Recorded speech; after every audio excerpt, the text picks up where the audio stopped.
ภาษาลาวคือกันแต่เว้าบ่คือกันไทยลุงพระบาง vs ไทยสารวันมาแต่ไสไปสมาไปเลาะไปโละบ่ฮู้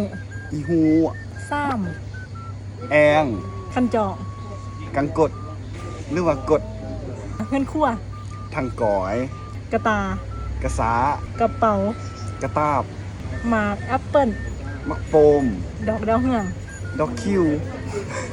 ยังจะเงินดอกคิวมันหอม บ่ฮู้คือกันแล้วแหละกินมันหอมๆเนาะแต่ว่าเป็นจังซี่ดอกคิวมันอาจจะกินแห้งที่ว่ามันจึงคิว สีบัว สีอ่อน สีม่วง สีอิด ผักหอมละ ผักการกำ ผักต่างสาย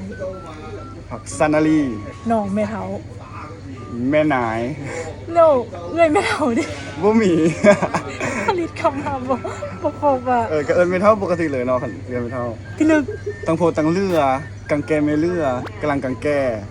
สุดยอดอ่ะเป็นคำต่อกันเลยคัก แม่ ๆบ่เคยได้ยินเลยไม่ชั่วต่างกันหลายอยู่เลยเนาะ แม่นถ้าได้ยินซ้ำคำนี้ก็คือไทยลูกพระบางแน่นอนแม่น ว้าวก็แต่ว่าอังลีน่าจะเข้าใจความหมายที่น้องว่าเราแต่ละคำว่ามันเป็นหยังก็คือน้องบางคำน้องบ่เข้าใจแล้วเพราะมันต่างกันหลายคือขั้นจองนี่ก็กดบ่ทันเข้าใจเธอ มันคนละเวเลยเนาะ แม่นๆ อ่าฮะ และนี่แหละคือภาษาเราวคือกันแต่ว่าบ่คือกัน EP ที่ 1 เย้